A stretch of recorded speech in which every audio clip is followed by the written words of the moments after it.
నమస్తే అండి. మన ఛానల్లో వీడియోలు వచ్చి కొంచెం ఆలస్యమైంది. పాయింట్కి వస్తే ప్రజలకు ఏం కావాలి? అభివృద్ధి, విద్య, వైద్యం, ఉద్యోగం, ఇవే కావాలి. దీనికోసం మనం 5 ఏళ్ళకోసారి ఒక నాయకుడిని ఎన్నుకుంటాం. దానికి ఆశపడే మనం ఎన్నుకుంటాం. భారతదేశ రాజ్యాంగం రూపకల్పన జరిగిన దగ్గర నుంచి ప్రతి ఒక్కళ్ళు గెలవాల్సిన ప్రతి ఒక్కళ్ళు గెలిచిన ప్రతి ఒక్కళ్ళు చెప్తున్న మాట ఒకటే: అభివృద్ధి, ఉద్యోగ కల్పన, వైద్యం, విద్య. కాకపోతే 5 ఏళ్ళు అధికారంలో ఉంటారు. 100లో ఒక 60-70% చేసే అవకాశం ఉంటుంది. దాన్ని ఒక 20%, 30% చేసి మిగతా దాన్ని నెక్స్ట్ ఎలక్షన్ కోసం వాడుకుంటారు. అదే ఇప్పుడు జరుగుతుంది. ఇప్పుడే కాదు, ఎప్పటి నుంచో అదే జరుగుతుంది.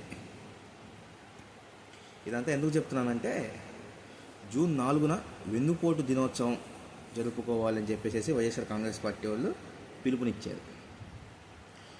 నిజంగా వెన్నుపోటు దినోత్సవం జరపాలి అని అనుకుంటే వైఎస్ఆర్ కాంగ్రెస్ పార్టీ వాళ్ళు ఉన్న 5 ఏళ్ళు వెన్నుపోటు దినోత్సవం జరుపుకోవాల్సి వచ్చేదేమో.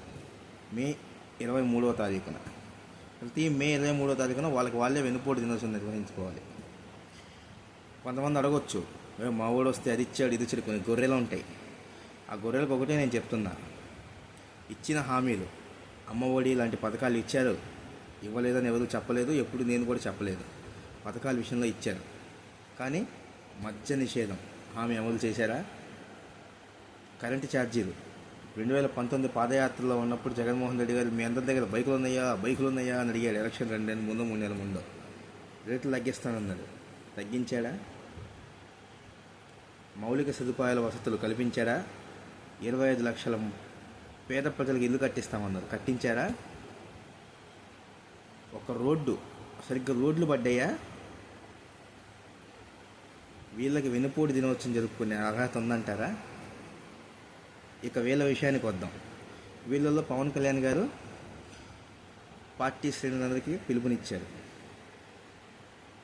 జూన్ 4వ తారీఖున దీపావళి, సంక్రాంతి కలిపి జరుపుకుందాం, బాంబులు కాల్చండి, ఉద్యమంలా చేద్దాం, ఒక పండగలా చేద్దాం అని. వీళ్ళు వచ్చి సంవత్సరం అయింది అధికారంలోకి. ఈ సంవత్సరంలో వీళ్ళు పెద్ద చేసేసింది ఏం లేదు. అక్కడ ఏమన్నా 6 గ్యారంటీలని ఎలక్షన్ ముందు చెప్పారు. దానిలో 2 నెరవేర్చారు. ఆ రెండిట్లో కూడా దీపం పథకం కొన్ని చోట్ల ఎరగట్లేదంట. లైక్ డబ్బులు పడట్లే అకౌంట్లలో. ఆ తర్వాత మిగతా వాటికి డేట్లు ఇచ్చి కూర్చున్నారు. ఇప్పుడు చేస్తాం ఈ డేట్ని చేస్తామని. అమరావతి వీటి గురించి కొన్ని విత్తనాలు నాడుతున్నారు. మేము చేస్తాం, ఇవి చేస్తాం, అది చేస్తాం. అందుకోసమైనా సంక్రాంతి, దీపాలు జరుపుకోవాల్సిన అవసరం అయితే ఏం లేదు. వీళ్ళు వచ్చిన సంవత్సరంలో వీళ్ళు అది చేసేసింది ఏం లేదు. ఇంకో 2 ఏళ్ళు చూస్తాము, 3 ఏళ్ళు చూస్తాము, తర్వాత ఇక శుభ్రంగా దింపి కూర్చోబెడతాము అనే స్థితికి మాత్రం తెచ్చుకోకండి జనాల్ని.